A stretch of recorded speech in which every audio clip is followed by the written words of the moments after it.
Well, which left-hander is considered Superman tonight as the Astros throw 5 left-handers for the ultimate kryptonite shutout for a second night in a row, a series win versus the Phillies? Let's talk about it right now. Jainel Diaz, this is Locked On Astros. Hello and welcome to Locked On Astros, your daily Astros podcast. Here are your hosts, Eric the Man Huysman and Brett H-Town Wheelhouse Chancey.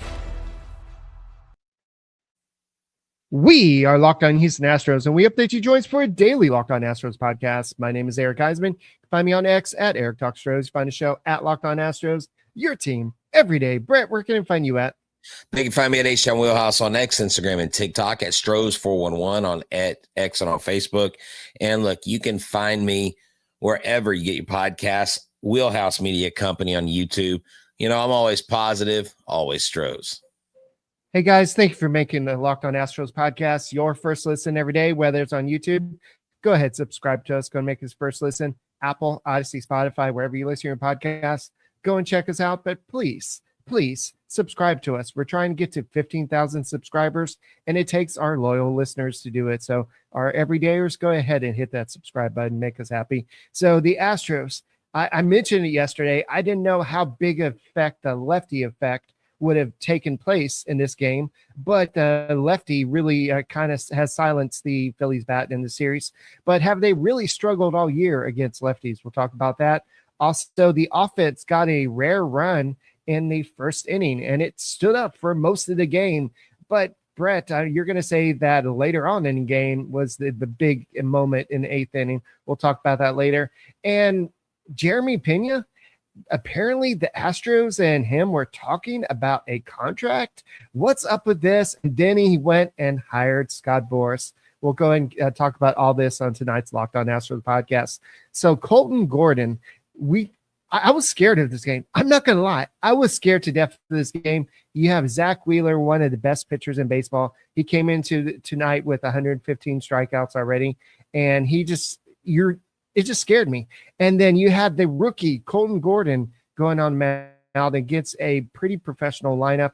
And this was a game that I felt was a trap game. This is a game I thought the Astros would lose. But Colton Gordon, to his credit, he went out there and dealt for 5 innings. Sorry. Yeah, he did, Eric. He went out there and did a great job. Yeah, like you mentioned, Zach Wheeler is really what I consider the ace in Philadelphia. The Phillies were throwing nothing but solid pitching at the Astros in this series. In the first 2 games of the series, you had shutouts, and you didn't have many runs. Today, you had one more run than you did the next day, everybody. And the pitchers came in and did it once again. Colton Gordon came out with a lot weighing on him. There's a lot of stressful innings, only having that 1-run lead. But really, it came down to the 5th inning, Eric. The first 2 batters reached in inning 5. Then he got an out. He got Brandon Marsh to strike out on a sinker. And then Trey Turner was up.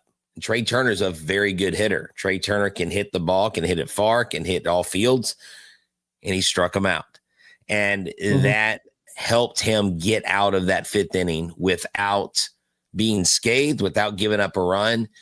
And, I mean, that was really the only place where you saw the starter for the Astros get into any trouble. You didn't score often, but you scored enough. And as long as you have more runs than they do, it always works out in your favor. So Colton Gordon had a tough task, and I think he passed the test. I think the Astros would have liked him to go longer, but he did enough. And not only and what was crazy was all 5 of the pitchers tonight were all lefties. And like first you time said, in Astros history. Yeah, I was wondering if that had been done before. And that's great that you have every one of your guys show up, and we'll talk later on in the next segment about Brian King, because to me, Brian King is the player of the game. Well, we can actually address him in a second, but going back to Colton Gordon, he had 4 strikeouts on the game, but I think he was taken out of game on purpose. They didn't want him to go through the lineup for a third time. He only threw 80 pitches, so he could have gone out there and faced the lineup for a third time. But I think what you've seen a lot recently with the Astros bullpen, as strong as it is, Joe Espada is very hesitant to go deep into the game with some of his rookie pitchers. Even though Colton Gordon was throwing a good game, only 4 hits allowed, 4 strikeouts. He has a 3.98 ERA on the season so far. But I just think that he doesn't want him to go ahead and face him for the third time around, because you might think that, oh, well, the Phillies just can't hit lefty pitchers, but that's not the case. I looked it up. And so if you look at the splits between lefty versus righty, so righty, the Phillies have a 255 batting average. Lefty, they're batting 259. Well, OPS, let's look at OPS. Righty, it's 734. Lefty, it's 739. And so there's not that much of a difference between, they're actually doing better this season against left-handed pitching. So what the Astros have done, it's not because they're left-handed, it's because they went out there and pitched their butts off. And I think that Joe Espada made the right decision here to actually take the rookie out, because maybe the smoke and mirrors would have maybe expired a little bit after the 5th inning. Yeah, I mean, look, at the end of the day, he simply did his job, and what has to happen after that is the guy coming in next has to step up and do his job. Again, you got a 1-run lead. That's not much. That's right. That's one mistake pitch away. That's one missed throw. That's a throw to second and letting the ball go to outfield away from tying it. The Astros just looked to their bullpen and they said, you know what? It's time to lock in, boys. It's time to go. I mean, in the 8th inning is when the Phillies really threatened, where Trey Turner once again was a part of it. He singled on a ground ball. Okay. Brandon Marsh was on base. He went to third. So you have a guy on first and third. Kyle Schwarber, they labeled it a single, but it should have been a fielder's choice. Christian Walker failed to get an out when that happened. He could have gotten a double play, but they were afraid of Brandon Marsh being on third. So he held on to the ball, Eric. So you have bases loaded with 1 out. Alec Baum strikes out. And then Nick Castellanos, what does he do? He grounds out to Jeremy Pena, and Brian King locks it in and takes care of business. He gave up 3 hits. He only had 1 strikeout, but he didn't give up any runs. He was in a bend, don't break scenario. He's only let, I believe, 1 runner score that he's inherited. These runners would have been his only, some of his few runners that he's put on base, and he kept them from scoring. That's what you need when you get to a playoff series, because this team is going to be in the playoffs. You've got to have your pitchers locked in, because when you're in the playoffs, you're going to be in tough situations. I would rather Brian King learn how to deal with the level of stress he needs to against a playoff team in a playoff scenario before the rubber meets the road in the postseason for 2025. But Eric, the Astros are 16-4 in their last 20 games at home. They increased their lead tonight by 5.5 games over the Mariners. So this win was big, man. Yeah, I don't think Christian Walker. I think what happened was he was trying to make the play to second base. There's no play at third base, but he was trying to make that play to second base. And then Brian Keane was not covering first base. And so, well, that's true. I guess the fielder's choice, someone is out in a fielder's choice, right? Yeah. And so, yeah, but that was just an unfortunate play. But the good thing is he kept Marsh, on third. So that right there is what helped seal that deal. But then again, Brian King coming in after that, he had to focus. He had to focus after that. And sometimes that's not always easy. Yeah. I know that Christian Walker had that error and Valdez's start where they had to recover off of that. And I know this wasn't technically an error, but the Astros are showing that they have resiliency and they're getting the job done. And I just think that Joe Espada Brian Abreu was not available in this game. And so he was like, what would happen if we just trotted all lefties out? So what this means is likely you're not going to have Josh Hader in tomorrow's game. So, but he got his 21st save. I think you mentioned that earlier. But overall, Kurt went out there, got 3 strikeouts. He dominated that lineup. Souza came out there with a strikeout. And before we go to a break, I think Dusty Baker wants to know where all these lefties were when he was a manager. So, guys, thank you for making Locked On Astros podcast your first listen every day. Guys, I want to talk to you about Supply House tonight. Get you the supplies you need from the site with the most skilled trades. Supply House, whether you are in plumbing, HVAC, or electrical, Supply House is a reliable way to order your products online. Their easy-to-use website is packed full with helpful expert support, industry-leading support on the latest product info to help you get the job done right. With the complete inventory of 200-plus parts from 400-plus brands, you'll find exactly what you need, delivered fast from coast to coast. If you need help with the order, the Supply House expert offers support and industry-leading service, so you'll always talk to a real person. And for trade pros looking for that extra edge, the free Trade Master program offers exclusive perks like a dedicated phone line, free shipping, and discounts on every order. Thousands of skilled professionals are already taking advantage. Now it's your turn. Take it from me, the son of a master electrician. This Trade Master program is there for you. Today at supplyhouse.com, go to supplyhouse.com/TM and start ordering plumbing, HVAC, and electrical. And with just a few clicks, use the promo code SH5 for 5% off your first order at supplyhouse.com today. Hey guys, thank you for making Locked On Astros podcast your first listen every day, whether it's on YouTube. Go ahead and subscribe to us. Go and make us first listen. Apple, Odyssey, Spotify, wherever you listen to your podcast, go and check us out. So I know we talked a lot about the Astros lefties. This was pretty impressive what the Astros did today. Not only was it back-to-back shutouts, but 18 straight shutout innings. It's just impressive to see what the Astros are doing, and they're doing it against a very impressive lineup. The Phillies are no slouch. They are, especially with Kyle Schwarber. He has 24 home runs alone, and then the rest of the lineup, I think you have a lot of guys with 9-7 home runs. But this is a team that, on paper, like I talked about yesterday, they're a better offense than the Astros offense. But the Astros pitching, despite the Zach Wheelers, despite the Ranger Suarez's, despite the big names, the Astros pitching overall has been a little bit better this year. And the Astros did something that they've only done, I believe, 27 times this year. They scored a first inning run, and that first inning run really was the winning run of this game. And it was kind of surprising to see. And you had Jeremy Pena get on, I believe it was a double. And then you had Isaac Paredes with you might think that Trey Turner should have got that ball, but it kind of trickled by him, and I think they gave him a hit on it.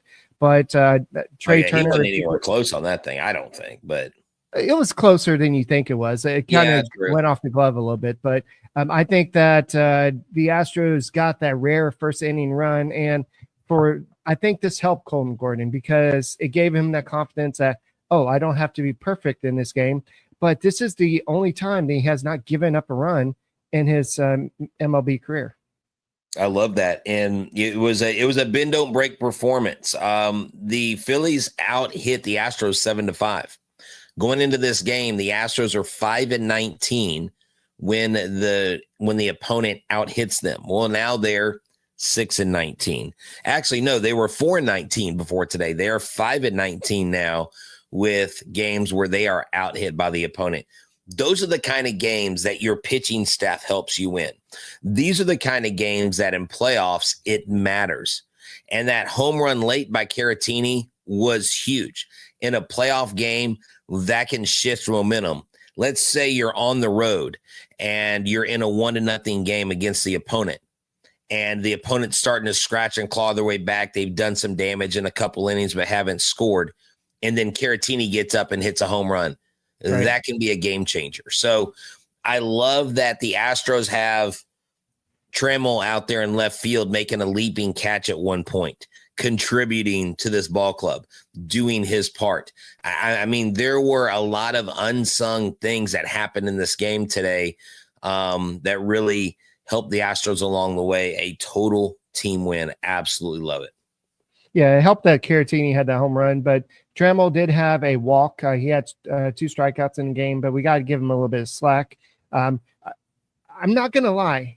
I'm not saying he looks totally like Yordan Alvarez, but for a second there, I'm like, wait, who's this lefty in the batting lineup there? But it makes me miss Alvarez, and I can't wait till he gets back. I know he's taking some swings off the tee, and so maybe he'll get back. I saw that Spencer Getty played catch today, so that's a good sign that he's actually he actually posted on his Instagram throwing a session off the mound, so that was nice.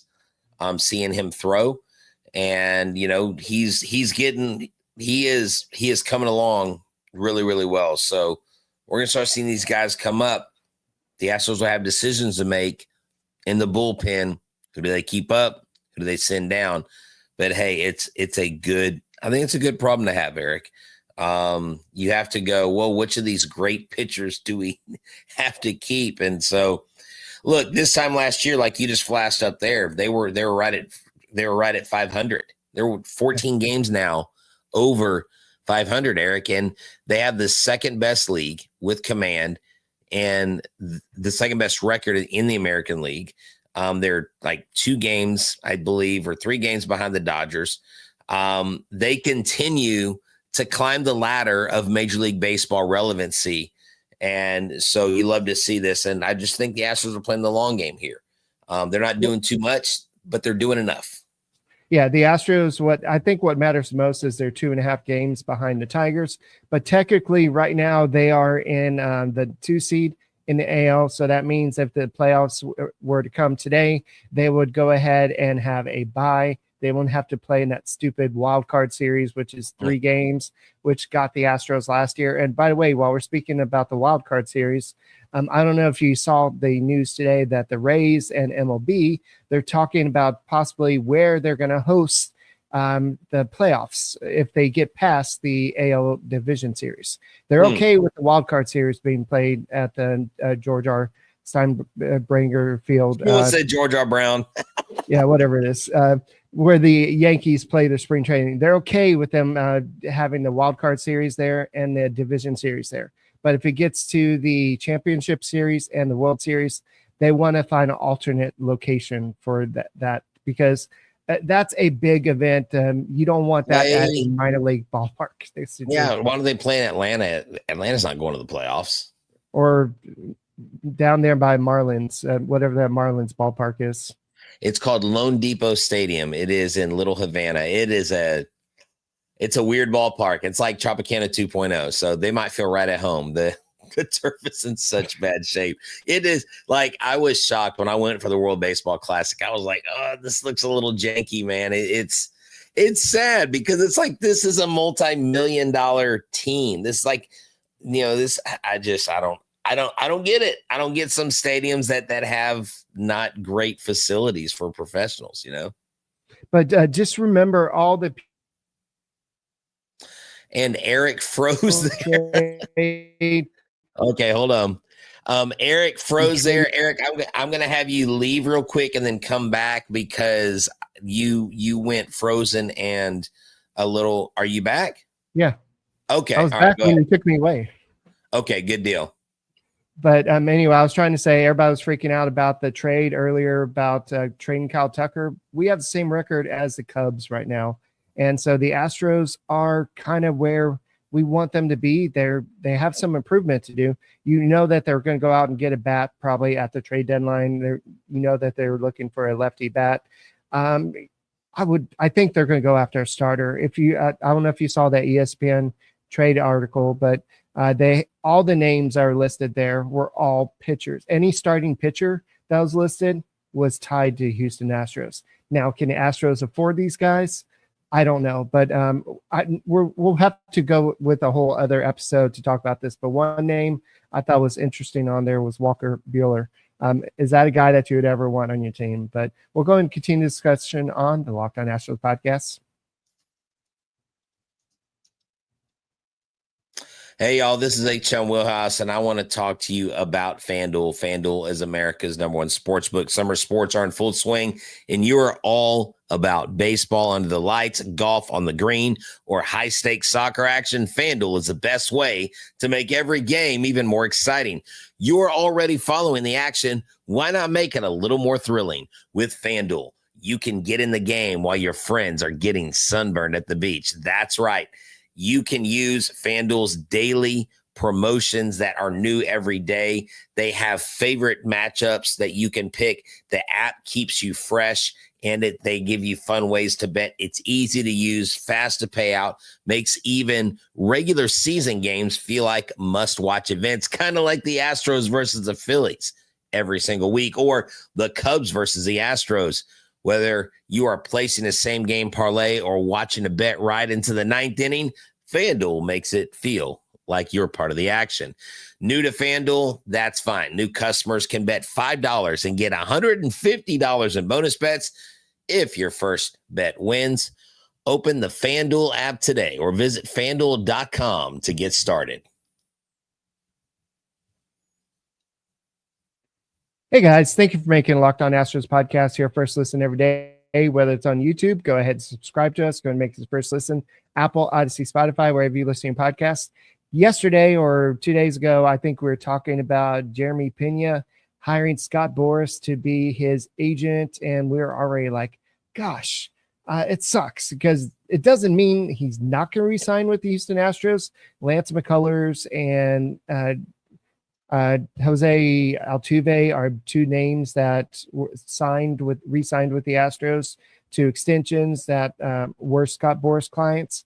But those were two guys that were like, bury me in H, and I want to be a Houston Astro forever. So where's Jeremy Pena lie here? And so today, I know you did a now on it earlier, but Ari Alexander and John Heyman were kind of talking about this. John Heyman was the first to kind of mention that the Astros and Jeremy Pena were having conversations on a deal. And then Ari Alexander mentioned the exact terms of the deal. And Brett, I want to ask your opinion on that deal. Do you think it's too low? But it was a 5-year, $105 million proposed deal that apparently Jeremy Pena did not like, and that's why he went and got Scott Boras to be his agent. So as I understand the wording, they were saying it exceeded 105 for 5 years is what I believe Ari said. And okay. I've also heard from other places that they were literally on like the 1-inch line. I mean, they were this close to signing. Now, case in point, Cal Riley had Scott Boras as an agent. Cal Riley wanted to remain in Seattle. Cal Riley let Scott Boras go because he didn't like the tension that came up between him and the Mariners. And so he hired another agent. And what did he do? He signed an extension in Seattle. I'm not saying that's how it's going to go with Pena, but that means there's hope in Houston because Scott Boras basically is the guy that can be good or bad for you, right? The bottom line is this. If Jeremy Pena continues to have the year he's having, Eric, and if he has the year he has next year, and the Astros do not think that they can sign him whatsoever, then it's real easy. You flip the guy in 27, just like you did Kyle Tucker, but you do it to begin the season. That way, whoever you get in can play for you right away. And if you think the return for Kyle Tucker was good, I think Jeremy Pena's return could be just as good, if not better. And there might be other pieces available that you want because at the end of the day, you're letting go the last year of a guy before he's 30, an elite shortstop, a Gold Glove shortstop, a World Series MVP shortstop. And if what he's doing now is what he's doing in the next year and a half, he is valuable to any club out there. And he could get a king's ransom. So you either pay him now, buy out the 2 years, have him till he's 33 or 34, then let him walk, or you give him a really bad contract until he's 36 and have to hear about the complaints about his decline when he's 34, 35, and 36. I think Kyle Tucker was a little bit different. I think he was arguably a top 10 player. Jeremy Pena is taking the next step. He could become a top 10 player. Right now, he's only behind Aaron Judge in American League in terms of WAR. But I think that he's got to do it over another season for him to be at the same level of Kyle Tucker. Right. Well, I see what you're saying, though. But here's the thing. Someone said, well, he doesn't have the history Tucker does. Yeah, he has a better playoff history than Kyle Tucker. You're right. Yeah, he's great in the postseason.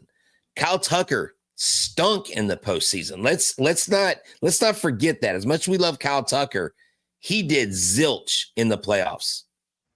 I mean, I'm going to call a spade a spade. At 23, he completely gave up on the team. Okay. I saw it. I was there. It was bad. I mean, even in Arlington, when they were winning, he looked like, I think Jeremy Pena does have the ability to take it to the next level. I think he's going to be an all-star. I think this year he's going to be an MVP candidate. He better be top 3 or top 5. I mean, I know it's a tough field that he's in. I'm just saying, if he continues to progress the way that he is, then he will be ultra valuable. If he doesn't, and you want to keep him and you'd rather pay him a shortstop who would have a longer tenure, possibly with health, than a pitcher like Hunter Brown or Framber Valdez, then you put all your eggs in that basket. But my question to you is, Astros fans, who do you want? Do you want Hunter Brown, or do you want Jeremy Pena? Or do you want Framber Valdez? Or if you can get 2 of the 3, who do you let go? There's a lot of questions to be answered at the end of this season. A lot of money comes off the books. Dana Brown said we're going to go to work. We've heard it before. Does he do an Atlanta Braves thing, Eric, where they signed Strider and Michael Harris to an extension before they're over? I mean, Brown's got 3 years arbitration. Jeremy's got 2 years arbitration.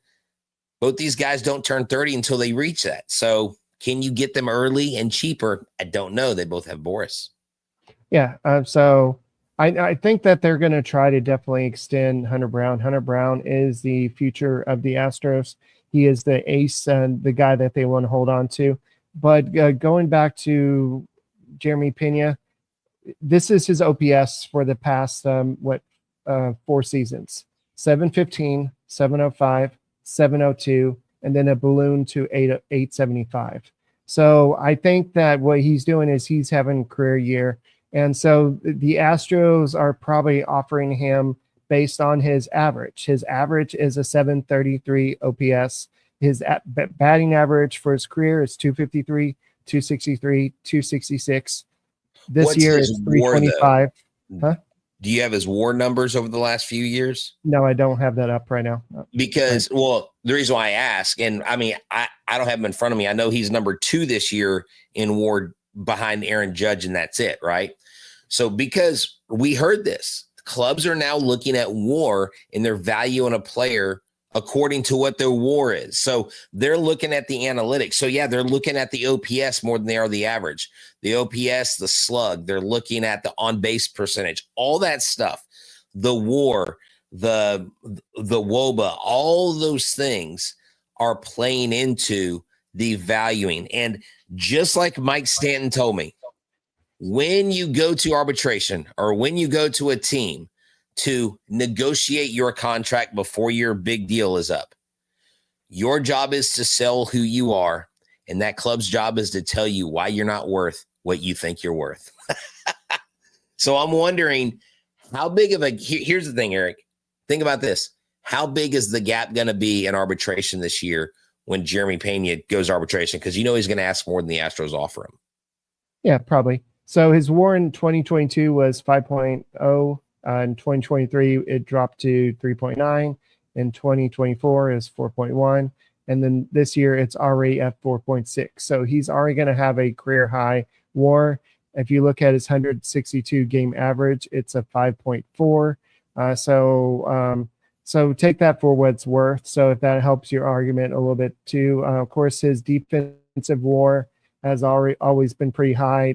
His rookie season, of course, he got the Gold Glove that year. He had a 2.6 WAR, but ever since then, it's been 1.7, 1.4, 1.3. So his offense and his defense is what sets him apart. So he's the all-around player. And so the Astros want to retain him. I think Jeremy Pena wants to stay here. So it's just a matter of getting to the finish line, getting past that 1 inch mark. And if it's getting Scott Boras to just make sure everything's right and where Jeremy Pena feels comfortable, then that's okay. But I don't think that Scott Boras is going to mean no extension for you, like no soup for you. Yeah. But I just think that nice try, Eric. I'm tired, guys. I was flying all day.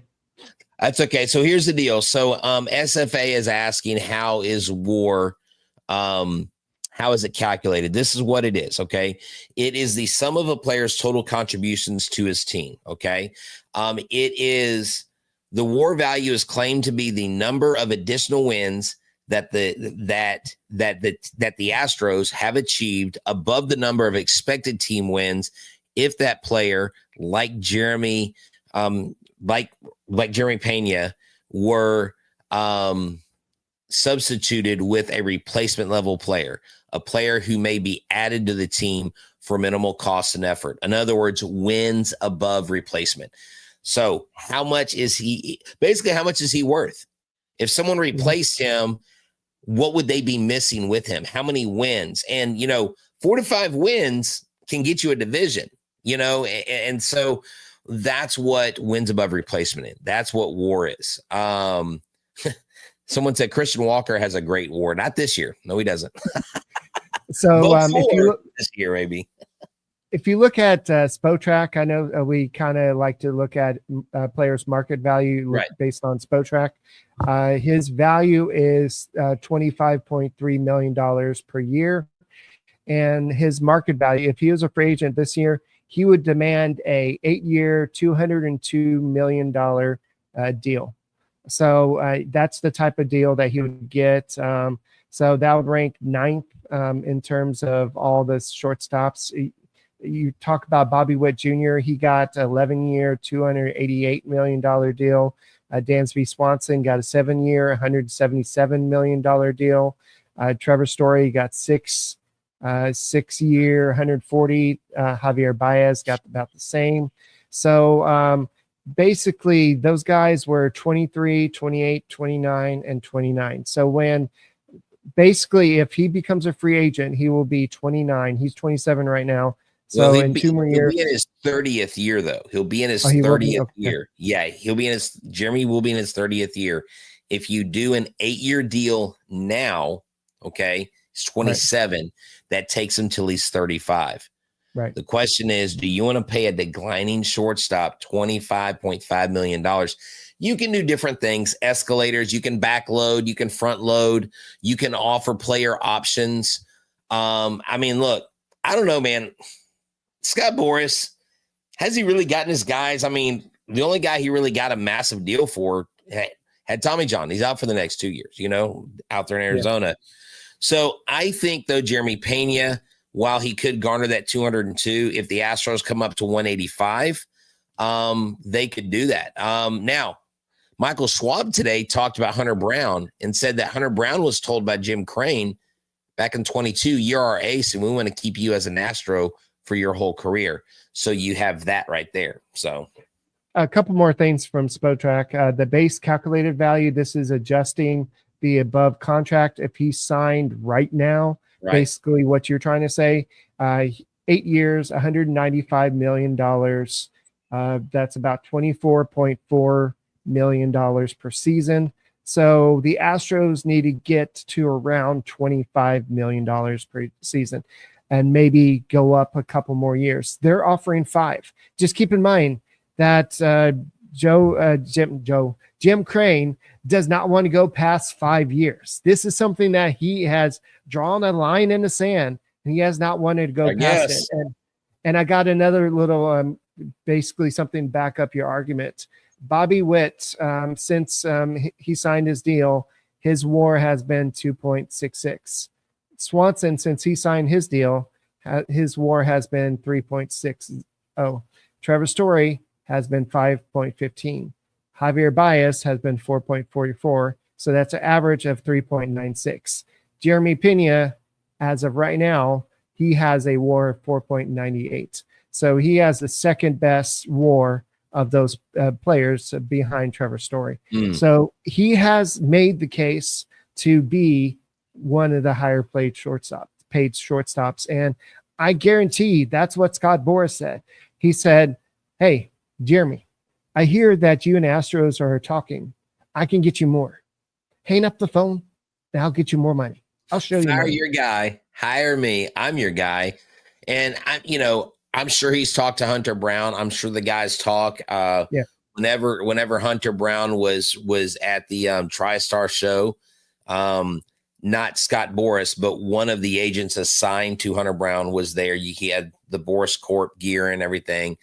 And of course, all the reporters were like, oh, that's right. He had just signed Boras, and they were there, and they go with them, and they take their guy where they're going to go. And their job is to get what the player wants. And you can say what you want, unless you're in Dodger blue or in Yankee Navy, you're not going to have a club that is going to pay an arm and a leg. The Dodgers majority owner just grabbed a majority share of the Lakers, Eric. No, Trey. Oh my God. Hollow cards, more like hollow soul. No, seriously. I don't know if you heard about that. Did you hear the Dodgers owner just purchased the Lakers? I'm like, I mentioned that in a these couple guys shows ago. have way too much money. Like, what is going on out there? But Eric, here's the deal. Maybe we just saw a preview of the under the radar World Series for 2025 with the Phillies and the Astros. I mean, a rematch would be interesting. Yeah, definitely. Hopefully Alvarez will be back in the lineup. Hopefully the Astros will add some more offense, because these 1-0, 2-0 games, they're pretty stressful. But if this was the playoffs, this is the type of baseball you would love. This is baseball, though. This is a pitcher's duel. And then your guys do just enough. They win the freaking dude.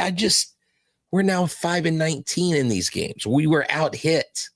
Colton Gordon held. Good job, Colton. Good job. Like, yesterday, Ranger Suarez had a no-hitter going, dude, halfway through the game. I mean, so the Astros win a big series.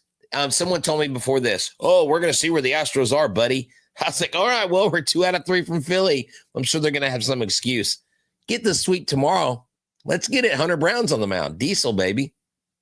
Yeah, and then see how we play against the Cubs. I think this will become very interesting very quick, and I think the Astros will be the story across the country again, like they've been in the past. But guys, we gave you extra innings. We gave you extended podcasts just because we're super excited about these Houston Astros. Yeah. Thank you for making us your first listen. We're all the way up to 220 listeners at one point. Go and make us your everydayers. Go and subscribe to us. Go and make your first listen every day. And we'll be back tomorrow, hopefully talking about another Astros victory. Another shutout would be nice. Last time the Astros had back-to-back-to-back shutouts was back in 1986 when Mike Scott closed it out. So let's see if Hunter Brown can do a Mike Scott. So, guys, thank you for making Locked On Astros podcast your first listen every day. Go Stros. Hey, Sierra showed up from Louisiana. Thanks for hanging out with us. Yeah, we can always say we didn't have your